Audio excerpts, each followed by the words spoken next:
One of the key kind of issues that young people are facing, which has kind of been aggravated by COVID, is the transition between children and adult services. And I guess particularly with that, a lot of young people, especially during the pandemic, have kind of been told on their 18th birthday, support is ending now. I know to a lot of young people that we've spoken to, it just feels frustrating that that is the way that things are.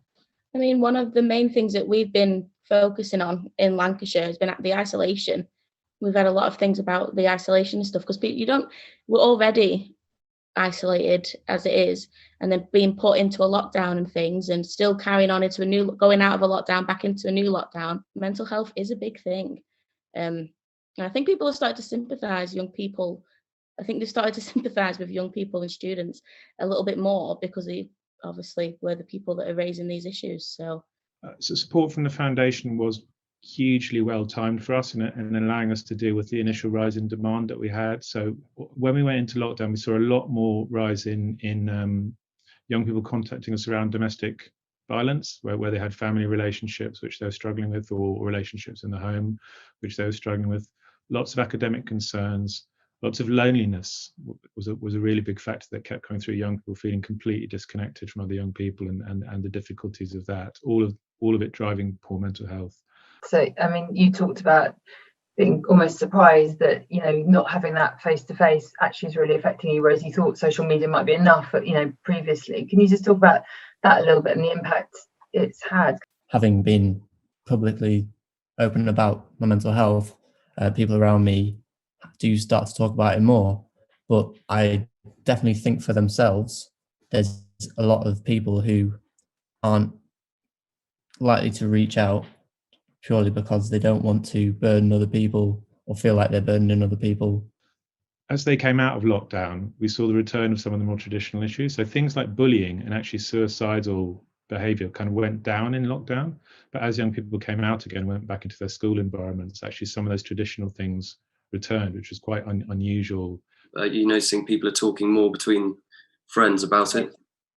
I think so. I mean, I'm not sure if it's the same with everyone, but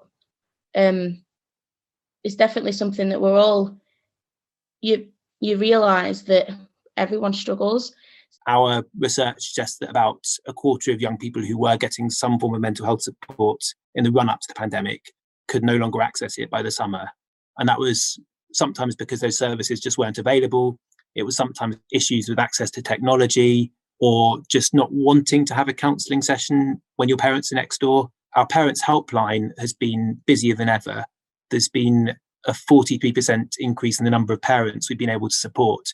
I know that the redundancies are very scary for people of my age, and also, like Kat said, people of transitional ages, of kind of, can I get a job? Will I be able to keep that job if I get it? How long am I going to have it for?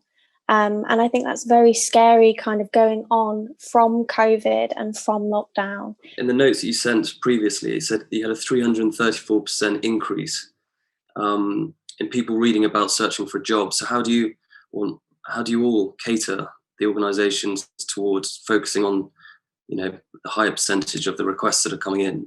We've actually tried to increase the volume of materials which we have online for young people around their financial well-being. So we've done some work with My Bank and with the MAPS, the effectively the money advice service thing, to produce more content with them. I wondered if there were any positives that you have taken from COVID. One of the key things that we have learned is that partnership model, and working with others to make the impact that you have, so much bigger.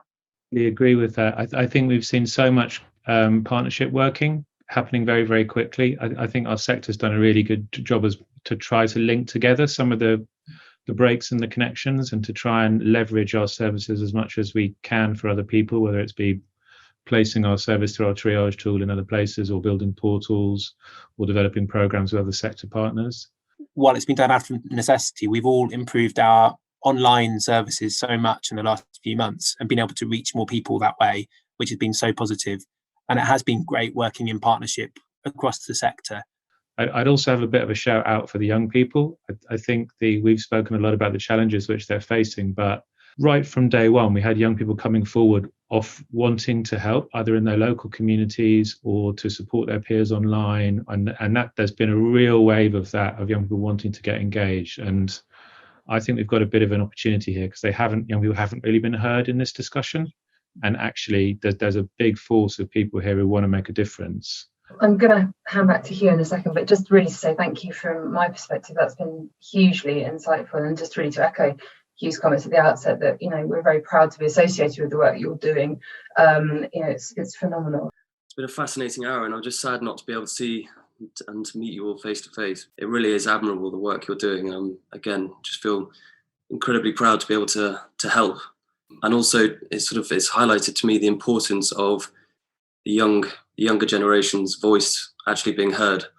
I think that will go a hell of a long way. So hats off to all of you. I'm incredibly grateful to have the opportunity to speak to you, really.